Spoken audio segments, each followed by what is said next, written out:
आप जी हरमंदिर साहिब जाते हो तो जब आप जी हरमंदिर साहिब के अंदर प्रवेश करते हो तो दरवाज़ा सोने का है, ऊपर लिखा हुआ है कुछ, आपने यदि पढ़ा हो तो कभी जाना तो जरूर पढ़ना।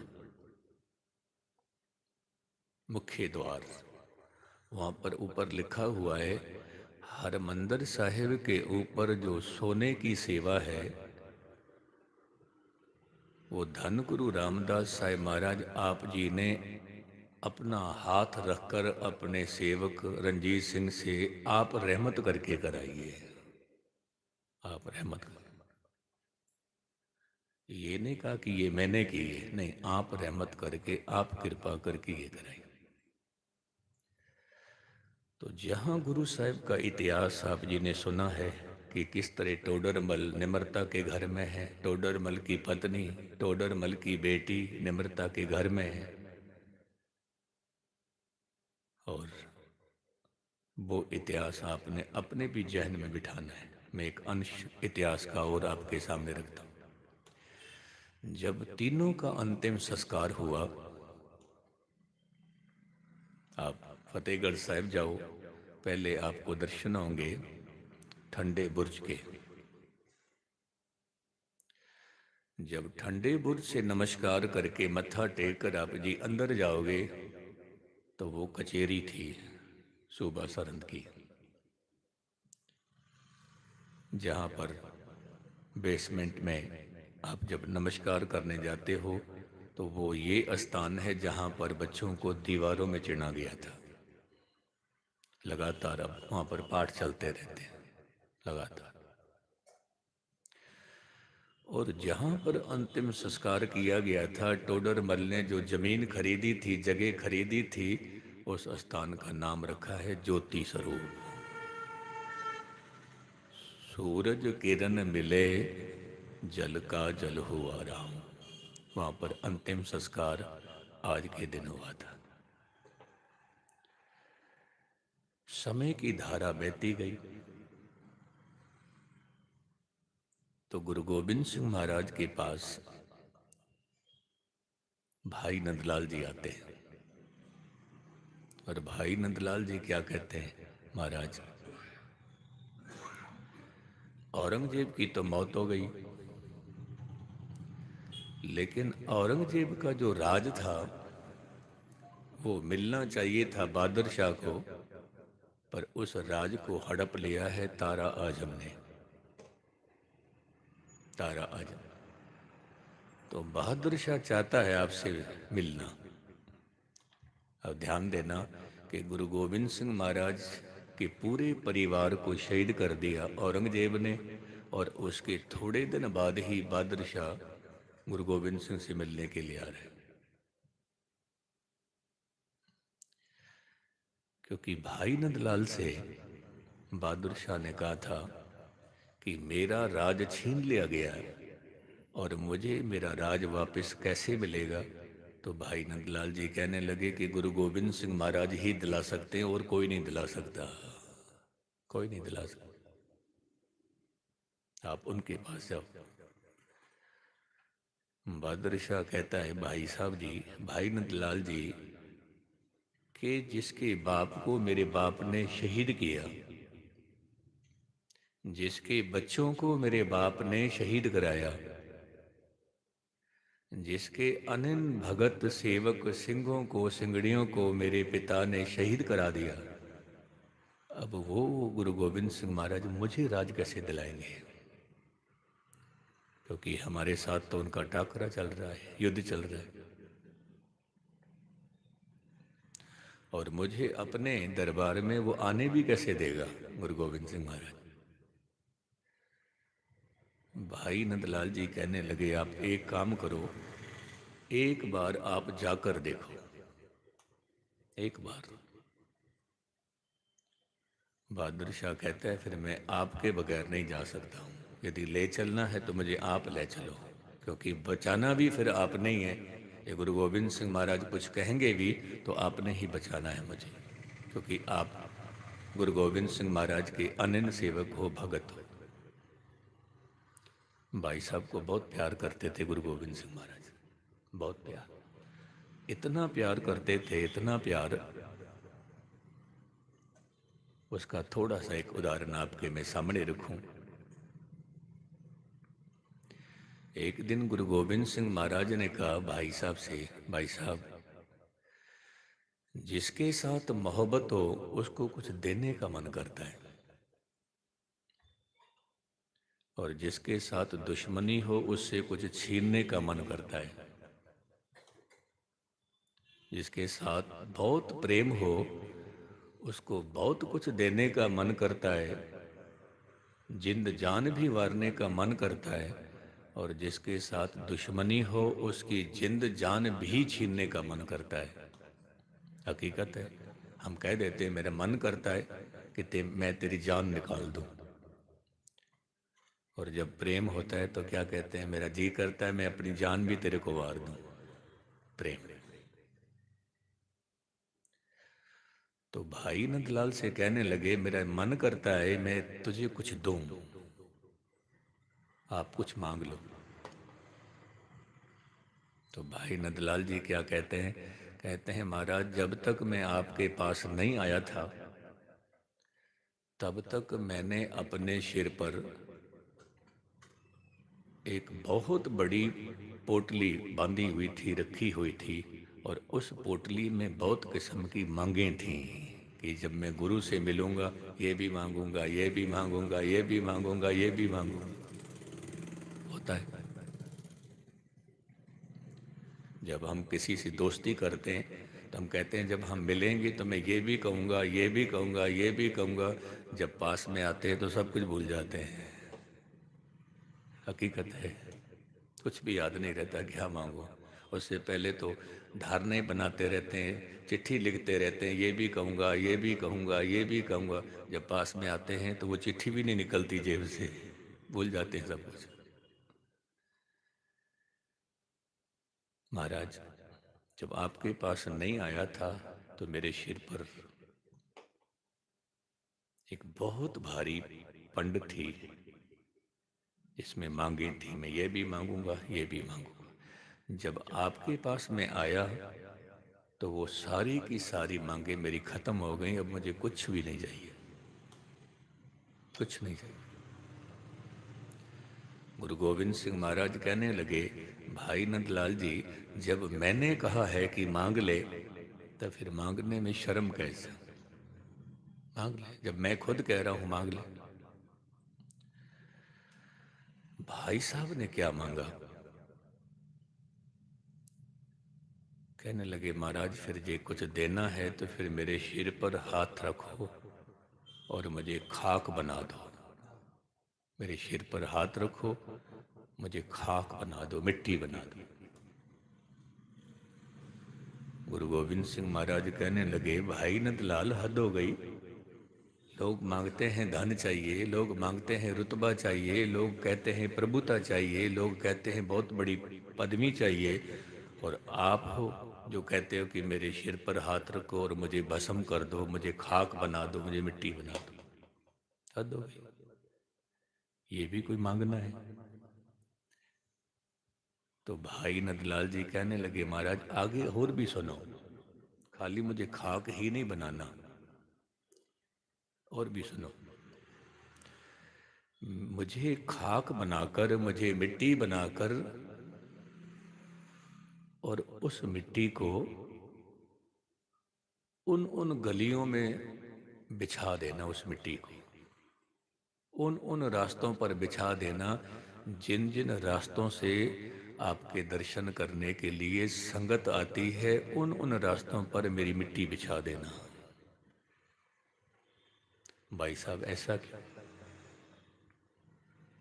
तो भाई साहब कहने लगे जो संगत आपके दर्शन करने के लिए आएगी मैं मिट्टी के रूप में उनके चरणों को नमस्कार कर सकूं, उनके चरणों को छू सकूं, तो हो सकता है मेरी भी बंद कलासी हो जाए।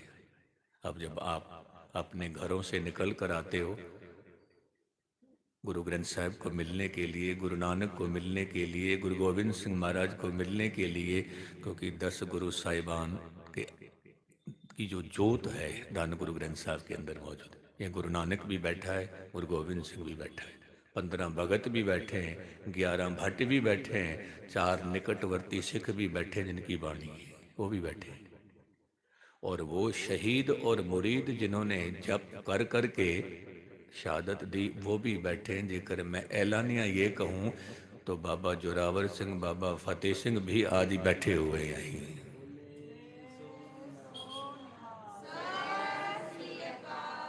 बैठे हुए हैं बाबा अजीत सिंह, बाबा जुझार सिंह बैठे हुए हैं, धन गुरु गोबिंद सिंह महाराज बैठे हुए हैं, माता गुजर कौर बैठी हुई है, बैठी।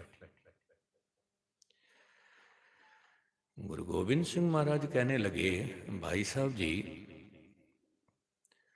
आपने अपने आप को कहा कि मुझे मिट्टी बना दो, खाक बना दो और संगत के चरणों में बिछा दो कि मेरी बंद खलासी हो जावे।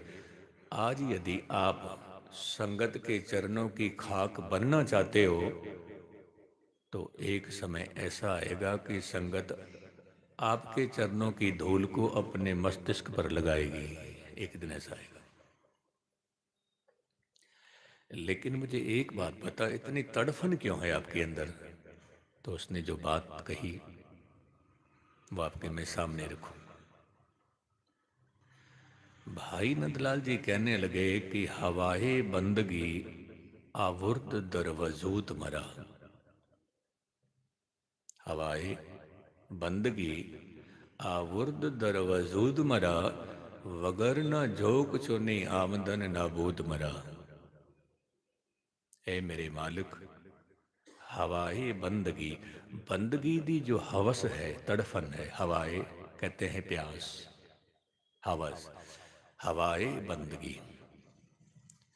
प्यास धन की भी होती है, प्यास रूप की भी होती है, प्यास रुत की भी होती है, पर प्यास बंदगी की किसी किसी को होती है, किसी किसी को। धन गुरु गोविंद सिंह महाराज से कहते हैं कि आपकी बंदगी की प्यास मुझे यहाँ खींच के लाइए। हवाए बंदगी आवर्द दर वजूद मरा, तेरे दर्शनों की प्यास मुझे यहाँ खींच के लाइए, वगरना नहीं तो इस रूहे जमी पे आने का मेरा कोई इरादा नहीं था, कोई इरादा नहीं था। क्योंकि मैंने खाना पीना पशु की जोनी में बहुत किया है, बहुत किया है। मैंने जीवन पशु की योनि में भी बताया है, संतान उत्पत्ति भी पशु योनि में हुई है। संसार की सारी खेलें पशु योनि में हुई हैं, पर पशु योनि में परमात्मा की बंदगी नहीं हो पाती। मैं इस करके यहाँ आया हूँ। भई परापत मानुक देहरिया, गोविंद मिलन की एह तेरी वरिया। तो गुरु गोविंद सिंह महाराज बहुत प्यार करते थे भाई साहब को, भाई नंदलाल को। बहादुर शाह कहते हैं, भाई साहब जी आप मुझे ले चलो, फिर गुरु गोविंद सिंह के पास ले चलो। भाई नंदलाल जी बहादुर शाह को लेकर आते हैं गुरु गोविंद सिंह महाराज के पास। आप ये ध्यान से सुनना, बहादुर शाह अपने गले में पल्ला डालकर, जैसे हम अरदास करते हैं, जोदरी करते हैं, गले में पल्ला डालते हैं। दुई कर जोड़ करो अरदास, तुद भावे ता आने रास। बहादुर शाह भी अपने गले में पल्लू डाल के कहता है, धन गुरु गोविंद सिंह महाराज, आंखें तो मेरी ऊपर उठती नहीं है, क्योंकि मेरे बाप ने बहुत कुछ तबाही की है। आपकी आंखों से आंखें नहीं मिला पा रहा हूँ, लेकिन एक बेनती है, मेरे पिता का जो राज था उसका हकदार मैं हूँ, मुझ पर कृपा कर। बस इतनी बात कहकर बैठ जाते, बैठ जाते। और भाई नंदलाल से कहते हैं, इसको कह दो कि जितनी भी फौज तेरे पास है वो लेके मैदान जंग में चले जाओ, जितनी भी फौज है। बाकी गुरु नानक सहाय, गुरु नानक से। तो बहादुर शाह को तो पहले ये भ्रम हुआ कि थोड़ी सी फौज लेके मैं टाकरा करूं तो मैंने अपनी तो फौज तबाह करा देनी है, क्योंकि तारा आजम के पास बापू की फौज है, वो तो एक दिन में ही सब कुछ मिटा देंगे। पर गुरु गोविंद सिंह महाराज का हुक्म है, वचन है, तो मुझे जाना पड़ेगा, जाना पड़ेगा। गुरु गोविंद सिंह महाराज ने कहा, बहादुर शाह, जब मैदान जंग में तेरी जीत होगी तो मैं वहां पर जरूर पहुंचूंगा। जब जीत होगी, जब जीत का बिगुल बजेगा, मैं उसी वक्त वहां पहुंच जाऊंगा। बहादुर शाह कहता है कि गुरु साहब जी ने तो ऐलानिया कह देता कि जब आपकी जीत हो जाएगी, बिगुल बजेगा, मैं वहां पर जरूर पहुंचूंगा। मेरे पास तो फौज ही नहीं है, थोड़ी सी फौज है। खैर, मैं गुरु का हुक्म मानूंगा। जब धन गुरु गोविंद सिंह महाराज के चरणों में नमस्कार करके बाहर निकले हैं, तो बहादुर शाह क्या कहता है भाई साहब, भाई नंदलाल को कहता है, भाई साहब जी, एक बात मैं कहना चाहता हूँ, एक बात मैं कहना चाहता हूँ। मेरे पिता ने गुरु गोविंद सिंह महाराज के पिता को शहीद किया, बच्चों को शहीद किया, परिवार खेरू खेरू हो गया, कितने ही सिंहों को शहीद किया, पर धन गुरु गोविंद सिंह महाराज ने मुझे एक बार भी नहीं कहा कि तेरे बाप ने ये किया था हमारे साथ, एक बार भी नहीं कहा। तो भाई नंदलाल जी कहते हैं कि इसे करके तो कहते हैं शाह शहनशाह गुरु गोविंद सिंह, इसे करके कहते हैं। अब आप देखो कितना बड़ा जिगरा गुरु गोविंद सिंह का, कितना बड़ा, कि एक बार को भी बहादुर शाह को नहीं कहा कि तेरे बाप ने ये किया है। तो जहाँ पर गुरु गोविंद सिंह महाराज गुरु थे, जहाँ पर गुरु गोविंद सिंह महाराज बादशाह थे, दरवेश थे, जहाँ पर बहुत बड़े शूरवीर थे, और वहाँ पर बहुत बड़े दानी के साथ साथ क्षमा करने के बहुत बड़े सागर थे, बहुत बड़े सागर। किसी को माफ कर देना, माफ कर देना, ये सब कुछ आपने सीखना है, सीखना है। तब कथा सुननी कबूल है, परवान है। नहीं तो कथा की समाप्ति से, एक संत ने जब कथा की समाप्ति की तो संगत उठी, अपने अपने कपड़े झाड़ने लगी। संत जी कहने लगे, दोबारा बैठो, दोबारा कथा करनी है, क्योंकि पहली बार जो मैंने कथा की वो तो आपने झाड़ दी। ये ध्यान रखना कि इसमें मेहनत गुरु की भी लगती है, गुरु के सिखों की भी लगती है, आपकी भी लगती है। तो मेहनत खराब मत होने देना, ये कमाई करना। और जब दूसरी बार कभी मौका मिले आपके दर्शन करने का, तो आपके चेहरों पर इलाही नूर हो परमात्मा का। वाकई ये प्यार वाले, वाकई ये बंदगी। मैंने बात शुरू की थी, परमात्मा की प्यास हो, और वो प्यास लेकर आप जी बैठे हुए हो। संसार की कोई भी शक्ति, कोई भी ताकत आपको परमात्मा से मिलाने में रोक नहीं सकती, क्योंकि प्यास है, तड़फन है। और यदि प्यास नहीं है तो क्षमा करना, कोई भी आपको परमात्मा के साथ नहीं जोड़ सकता। प्यास होनी चाहिए। वो प्यास अंदर पैदा हो जावे। गुरु साहब ने कहा है कि जिस स्थान पर हम बैठे हैं, जिस पड़ाव पर हम बैठे हुए हैं, परमात्मा की बंदगी केवल और केवल इसी मनुष्य जोनी में होती है, पशु जोनी में नहीं होती, प्रेत जोनी में नहीं होती, देवता जोनी में नहीं होती। क्योंकि देवते भी कह रहे हैं कि इस देही को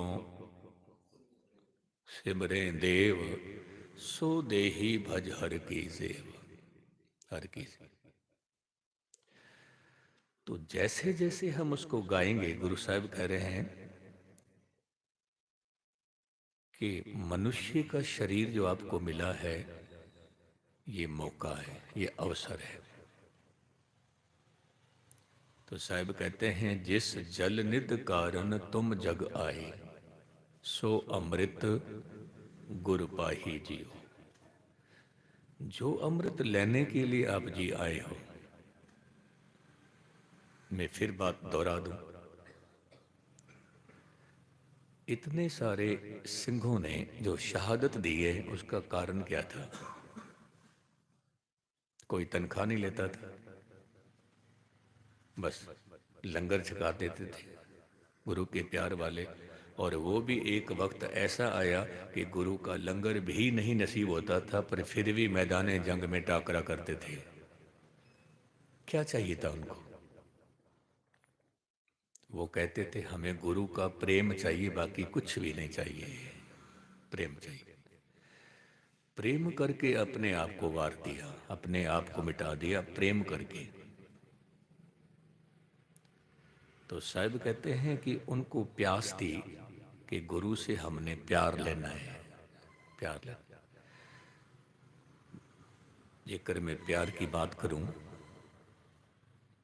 तो आपका मैं ध्यान थोड़ा सा गुरु गोविंद सिंह महाराज के उस स्थान पर ले जाता हूं जिसको हम कहते हैं पाउंटा साहिब बंगाणी। ये सबसे पहला युद्ध हुआ था बंगाणी का, पाउंटा साहिब। पाउंटा का क्या भाव होता है कि जहां पर गुरु गोविंद सिंह महाराज ने अपना पैर रखा, पांव रखा, पांव टिकाया, उसको कहते हैं पाउंटा, पांव टिकाना। वहां पर कितने ही सेवक पीर बुद्धू शाह के शहीद हुए थे। पीर बुद्धू शाह के दो बेटे भी शहीद हुए थे, दो बेटे। तो गुरु गोविंद सिंह महाराज सबको नियामतें बांट रहे हैं, अशरफियां दे रहे हैं, ढाल भर भर के बांट रहे हैं, ढाल भर भर के।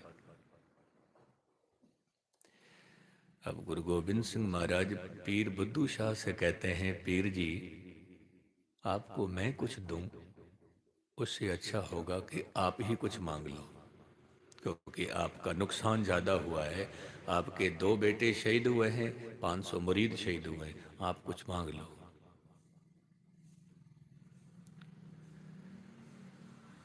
तो पीर बुद्धू शाह ने क्या कहा? कहने लगे, महाराज मैंने तो कुछ भी दान नहीं किया, मैंने कुछ भी हेल्प नहीं की आपकी, लेकिन आप जी पूछ रहे हो कि कुछ मांग लो। तो महाराज जब मैं ये दुनिया का सफ़र पूरा करके मैं आपकी दरगाह में पहुंचूं, तो एक सुई की नोक होती है, बस उतनी जगह मुझे अपने चरणों में दे देना, बाकी कुछ भी नहीं चाहिए मुझे, इतनी जगह। धन गुरु गोविंद सिंह महाराज कहने लगे, पीर बुद्धू शाह तो निहाल निहाल निहाल निहाल। आपकी झोली में गुरु गोविंद सिंह ने क्या डाला? अपनी एक दस्तार, एक कृपान और अपना एक कंघा, जिसमें गुरु गोविंद सिंह महाराज के केस मौजूद थे, बाल मौजूद थे। ये पास में खड़ा था भाई नंदलाल। तो भाई नंदलाल जी मन में सोचने लगे कि एक पीर बुद्धू शाह, इसको कृपान का क्या पता? पीर बुद्धू शाह मुसलमान है, उसको पगड़ी का क्या पता है, गुरु साहब की पगड़ी क्या है? पीर बुद्धू शाह इसको क्या पता है कि कंघे की कीमत क्या है, केस की कीमत क्या है, इसको क्या पता है? पर फिर भी मैं कुछ बातें कह के इससे मैं पूछ लेता हूँ। तो भाई साहब, भाई नंदलाल ने पीर बुद्धू शाह से क्या कहा? पीर जी एक छोटी सी बात है, मेरा जो बाप था छजूमल, वो औरंगजेब के पिता शाहजहां के राज में उसकी बहुत बड़ी पदवी थी, बहुत बड़ी। वहाँ के वो मुंशी थे। तो हमारे पास जगीर बहुत है, मुल्तान के अंदर जितनी भी जगीर है वो सारी की सारी जगीर आप ले लो और ये गुरु गोविंद सिंह महाराज का कंघा मुझे दे दो, कंघा मुझे दे दो। ध्यान से सुनना, फिर मैं कथा की समाप्ति की तरफ आ रहा हूँ, क्योंकि मैंने उस स्थान पर भी पहुँचना है, नीव गुरुद्वारा, वहाँ पर भी 8:15 बजे से 9 बजे तक कथा है। पर आपने बहुत प्यार दिया भाई साहब, भाई मनी सिंह जी ने जाते जाते भी एक हाजिरी ले ली, ये आपका बहुत धन्यवाद है। मैं तो कहूँगा कि आपने हाजिरी नहीं ली, आपके अंदर बैठे हो गुरु गोविंद सिंह ने हाजिरी ली है मुझसे। उसने बुला के हाजिरी ली है, बाबा जोरावर सिंह, बाबा फतेह सिंह जी ने बुला के हाजिरी ली है। मैं बहुत धन्यवाद करता हूँ आपका सभी का, यही आपका प्यार बना रहे। जब भाई नंदलाल ने कहा कि सारी जगीर मेरी ले लो और ये गुरु साहब का कंघा दे दो जिसमें केस है, तो पीर बुद्धू शाह क्या कहता है कि भाई नंदलाल जी, आप तो मुल्तान की जगीर की बात करते हो, यदि मुझे 2 लोग का राज भी दे दो तो भी गुरु गोविंद सिंह की सौगात मैं तुझे नहीं दे सकता, तुझे नहीं दे सकता, क्योंकि ये प्रेम गुरु गोविंद सिंह महाराज ने मेरी झोली में डाला है, तो इसकी कोई कीमत नहीं है। तो गुरु गोविंद सिंह महाराज, बाबा अजीत सिंह, बाबा जुझार सिंह, बाबा जोरावर सिंह, बाबा फतेह सिंह, माता गुजर कौर ने आपकी झोली में भी ये प्यार डाला है, और इस प्यार को पूरी जिंदगी संभाल के रखना। नानक नदरी नदर निहाल, भुल्ला चुका दी खिमा। वाहिगुरु जी का खालसा, वाहिगुरु जी की फतेह।